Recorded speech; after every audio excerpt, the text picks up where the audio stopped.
Welcome to the deep dive.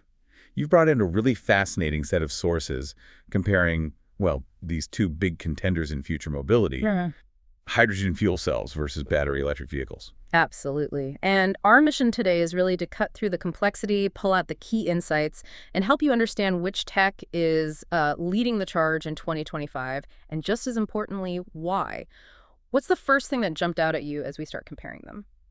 Well, diving into the sources, the fundamental difference in how they're powered was immediately obvious. You have hydrogen fuel cell, electric vehicles, FCEVs, they use a fuel cell, right? Right. To turn hydrogen gas into electricity. Right, a chemical Yeah. reaction, and the only thing coming out the tailpipe is water vapor. Exactly. And then you've got the battery electric vehicles, the BEVs, which everyone's probably more familiar with.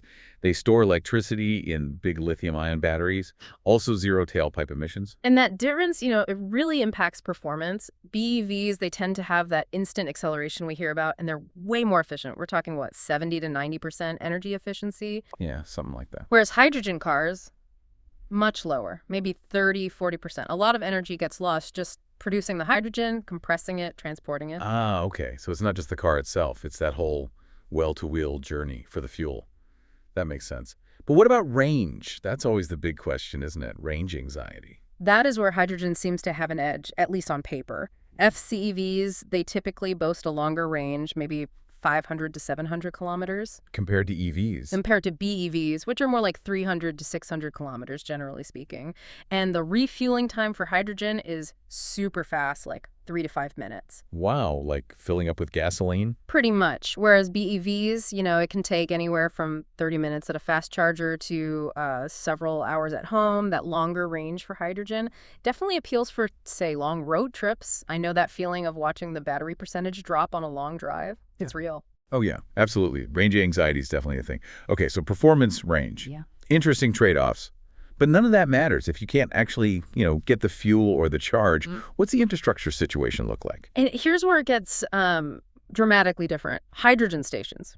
They're incredibly rare, really concentrated in just a few places, like Japan, Korea, California maybe. So not exactly convenient for most people. Not at all. And critically, you can't refuel a hydrogen car at home. That's a huge barrier for everyday personal use. Right, that home charging aspect for EVs is it's a game changer, isn't it? Just plug it in overnight. Exactly. So BEVs completely dominate on infrastructure. Charging networks are expanding rapidly everywhere, public chargers, plus that crucial home charging convenience. And the choice of vehicles, too. Oh, absolutely. Huge difference. You can count the available hydrogen models on one hand, basically, like the Toyota Mirai, the Hyundai Nexo. Okay. But BEVs, there are dozens and dozens of models now, across all price points, all vehicle types, SUVs, sedans, trucks. Okay, so the infrastructure and choice clearly favor EVs. Now, the big one for most people, the cost. What does this all mean for your wallet? Yeah, let's talk money.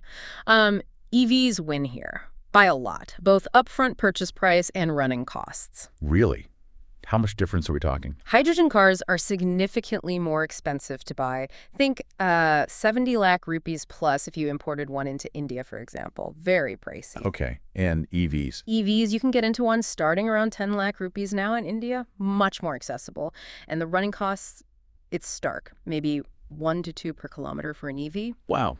Compare that to hydrogen, which is estimated around 7 to 10 per kilometer. So over a year of driving, that's a massive difference. Huge. Driving, say, 15,000 kilometers. You might spend 15,000 on electricity for a BEV versus potentially over 100,000, maybe even 150,000 for hydrogen. It adds up incredibly fast. That's compelling. Okay, so EVs seem cheaper, easier to fuel up. But what about sustainability? Are they truly green? Both of them. Well, it's nuanced, as always. Hydrogen is only really green if it's green hydrogen made using renewable energy. Which is often energy intensive itself. Exactly. Yeah. And a lot of hydrogen today is still gray or blue, made from natural gas, which has its own carbon footprint. BEVs, their greenness depends on where the electricity comes from. The grid mix. Right. But the key thing is, as electricity grids get cleaner with more renewables, BEVs automatically get greener over their lifetime. That's a built-in advantage. So looking ahead then, which technology seems genuinely poised for mass adoption? for, everyday personal cars. The momentum is overwhelmingly behind BEVs. You see it in government policies, incentives, automaker investments. Yeah, almost every major brand has multiple EVs now or coming soon. Precisely. The expectation is EVs will be mainstream globally by 2030. Hydrogen gets some support, sure, but it seems more targeted towards niche areas, heavy trucking, maybe some industrial uses. So why isn't hydrogen ready for prime time in personal cars? Just to recap. It really boils down to very few fueling stations, the high cost of the fuel cell technology itself, the fact that most hydrogen production isn't clean yet, and honestly, the BEV ecosystem, the cars, the charging, the familiarity, it's just so much further ahead. So our deep dive into these sources really points in one direction for 2025, doesn't it? For personal daily driving, for affordability.